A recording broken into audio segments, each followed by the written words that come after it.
सिर्फ इसलिए आई हूँ कि मुझे ये लग रहा है कि अभी भी यहाँ जितने भी लोग बैठे हैं शायद उनको पूरा माजरा समझ नहीं आया, शायद उनको पता नहीं है। तो मैं एक छोटा सा ब्रीफ करके मैं चाहूंगी कि मैं आपको थोड़ा सा क्लैरिफिकेशन दे पाऊँ कि क्यों हम यहाँ पर इकट्ठे हुए हैं।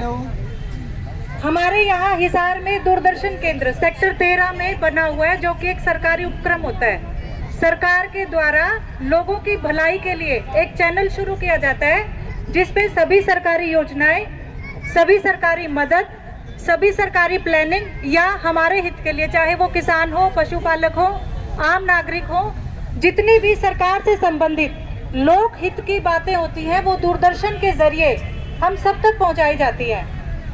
अभी हम यहाँ इकट्ठे क्यों हुए हैं? हमारी जो भारत सरकार है उसमें ये रूल लगा लो या उनका एक प्रयास लगा लो कि हर स्टेट का, जितने भी पूरे भारत में राज्य है, सबका अपना एक दूरदर्शन केंद्र होता है। स्टेट वाइज हर राज्य का अपना एक दूरदर्शन केंद्र होता है, ताकि आम जन, जो जमीन से जुड़े हुए लोग भी हैं, जिनके पास वो तमाम सुख सुविधाएं नहीं होती जो हम सबके पास है, वो उनके पास डीटीएच के जरिए फ्री जो डिश के चैनल होते हैं प्राइम बैंड पे। हम में से शायद किसी को ये नहीं पता कि ये रूल होता है गवर्नमेंट का, कानून के तहत प्राइम बैंड के 5 चैनल होते हैं।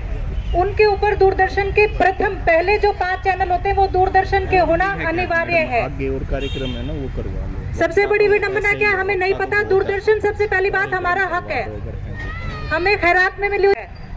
हम 4 घंटे का प्रसारण दे रहे हैं, वो भी 15 मिनट लाइव बुलेटिन के साथ।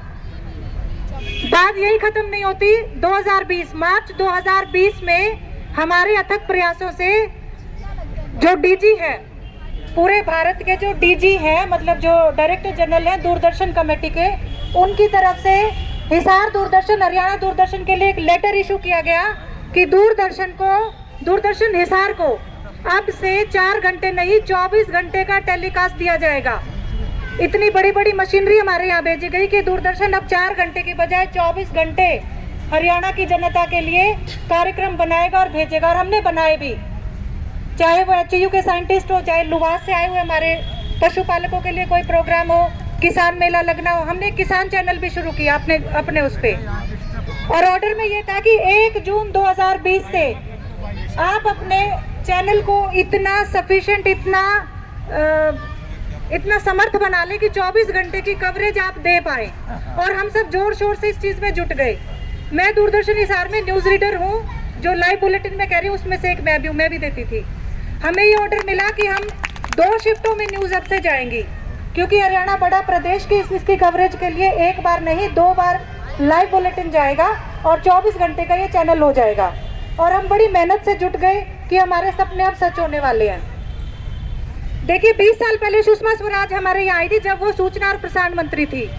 20 साल के दौरान कोई भी भारत सरकार का सूचना और प्रसारण मंत्री अपने हरियाणा में नहीं आता है।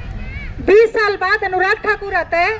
हम लोग उसके स्वागत में थे कि वो आए हैं, हमारा 24 घंटे का होने वाला है प्रसारण समय भी, तो हमें कोई ग्रांट देके जाएंगे, हमारे चैनल को अपग्रेड करके जाएंगे। हम लोग खूब उनके आगे पीछे घूमे, लेकिन उन्हें जो 2-4 चीजें पूछी, मैं आज आपको बता रही हूँ अंदर की बात। जो 2-4 चीजें पूछी, उनके क्वेश्चन यही थे, यहाँ का बजट क्या है, सैलरी क्या दे रहे हैं, ये जमीन कितनी है। हमें उस समय भी कुछ भी नहीं, हमें ये लगा कि ये इसलिए जायजा ले रहे हैं कि यहाँ पे कुछ बड़ा उपक्रम करेंगे।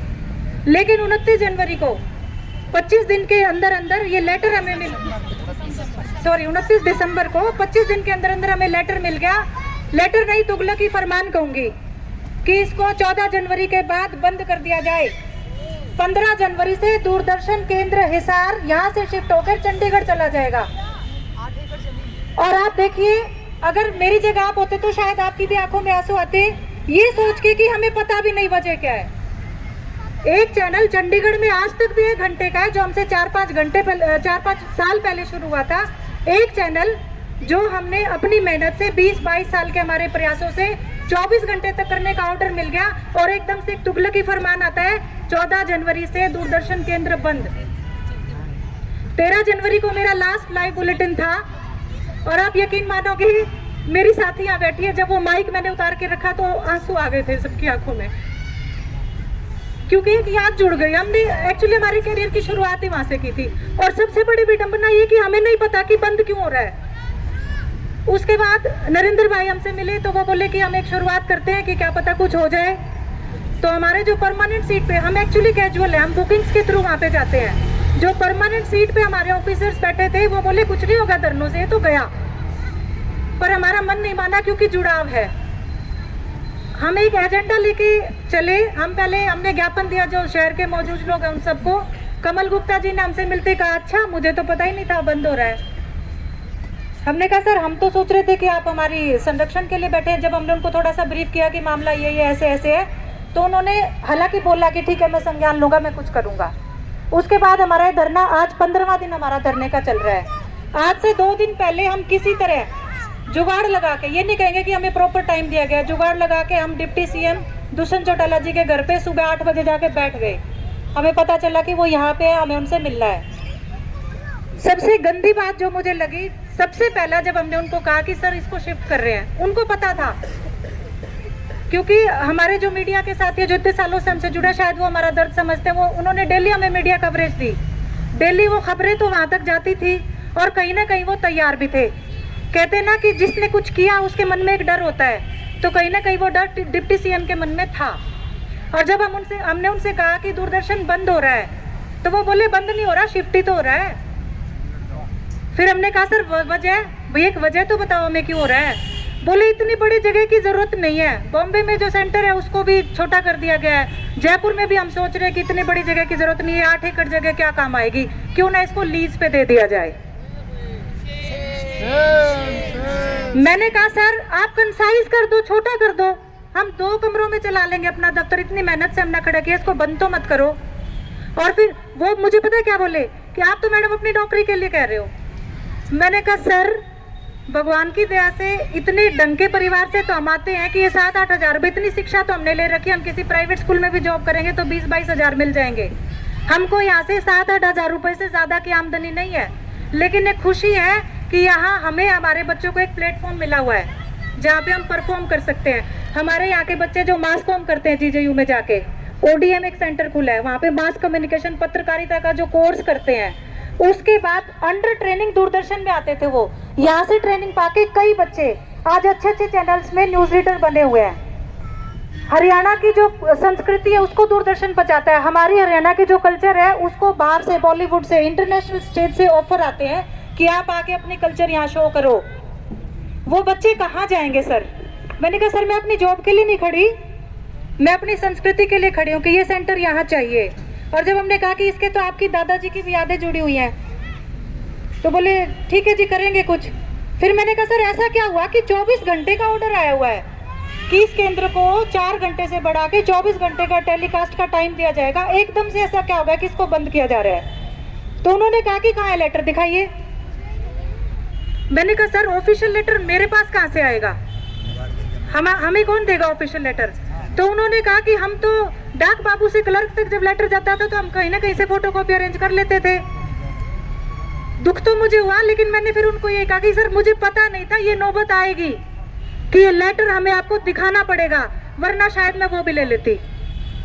अब उन्होंने हमें आश्वासन दिया है कि 19 तारीख यानी कि आज सूचना और प्रसारण मंत्री अनुराग ठाकुर से उनकी मुलाकात है और उन्होंने कहा है, आश्वासन दिया है कि वो कुछ ना कुछ करेंगे।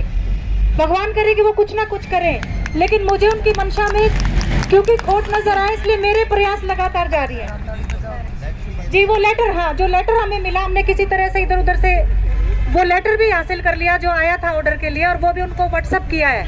अब देखो वो कितना उसको सीरियस लेते हैं कितना नहीं।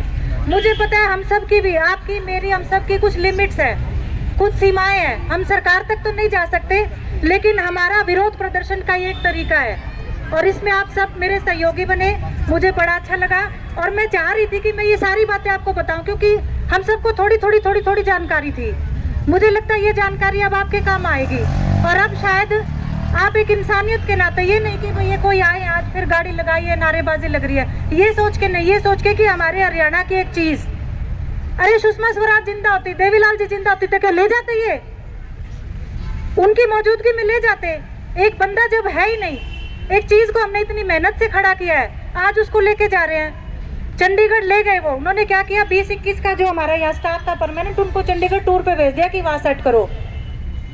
और आप यकीन मानोगे उनसे वहाँ वो सेट नहीं हो पा रहा। कह रहे वहाँ पे ना तो इतने ट्रेंड बंदे हैं, ना सर्वर है उनके पास, यहाँ से मशीनें लेके जाएंगे और वहाँ सेट करेंगे। और दूसरी बात, आपको यहाँ से उठाना, आप कैथल में शिफ्ट कर दो, जींद में कर दो, बॉर्डर पे क्यों कर रहे हो जाके, चुटाला गांव में कर दो, बॉर्डर पे जाके क्यों कर रहे हो? पहले SYL बांट दी पंजाब के साथ, हाई कोर्ट भी बंटवा दिया, आप दूरदर्शन भी बांटो, राजधानी भी हमने बांट रखी है। और ये आपको भी पता है, अगर ये चंडीगढ़ चला जाता है तो वहाँ पे हरियाणवी कल्चर के नाम पे जो आज तक ढकोसला परोसा जा रहा था वही जारी रहेगा। वहाँ पे अगर ये चला गया तो पंजाबी कल्चर हैवी हो जाएगी। आप अगर देखोगे तो यूट्यूब पे DD हरियाणा के नाम से जो लिंक है, 15 तारीख से जो बुलेटिन है उसकी रीडर को आप देखना, वो पूरा पंजाबी टच में पढ़ते हैं, उनको हरियाणा ही नहीं बोलना आता, हरियाणा को वो हरियाणा बोलते हैं। तो मुझे तो मजा आया नहीं, अगर आपको आया तो भाई हो सकता है मेरा जुड़ाव इसलिए मुझे ना आया हो, लेकिन एक आम नागरिक होने के नाते हो सकता है आप लोग कहानी लूट में लुटेगी भोले बाबा लुटेगी, कहानी लूट में लुटेगी भोले बाबा लुटेगी, कहानी भूल में लुटेगी। कान दिए हो बाबा भजन सुनन न, कान दिए हो बाबा भजन सुनन ओ चर्चा चुगली में बढ़गी, जिंदगानी भूल में लुटेगी, चर्चा चुगली में बढ़गी, जिंदगानी धूल में लुटेगी, लुटेगी ओ भोले बाबा बउआ की मरज न मारी, आए मेरे हारी ना बीमारी, बउआ की मरज न मारी, मैं बोली बहुधार काट ले, मैं बोली बहुधार काट ले, मैं बोली बहुधार काट ले, मैं बोली बहुधार काट ले, आए वो तो गूठा पकड़ के बैठगी, बउआ की मर्द न मारी, आए वो तो गूठा पकड़ के बैठगी, बउआ की मर्द न मारी, आए मेरे हारी नहीं बीमारी, बउआ की मर्द न मारी, मैंने मारे पड़ के मैंने दार काट ली, आए वो तो भर के मारे पीगी, बउआ की मारी, आए वो तो पाईगी, मैंने मारी, आए मेरे हारी ना बीमारी, बउआ की मर्द न मारी, मैं बोली बहु रोटी पोले, मैं बोली बहु रोटी पोले, मैं बोली बहु रोटी पोले, मैं बोली बहु रोटी पोले, आए वो तो पेट पकड़ के बैठगी, बउआ की मर्द न मारी, आए वो तो पेट पकड़ के बैठगी, की मर्द न मारी, मर पड़ के मन रोटी पोई, मर पड़ के मन रोटी पोई, आए वो तो कर के चूर खागी, बउआ की मर्द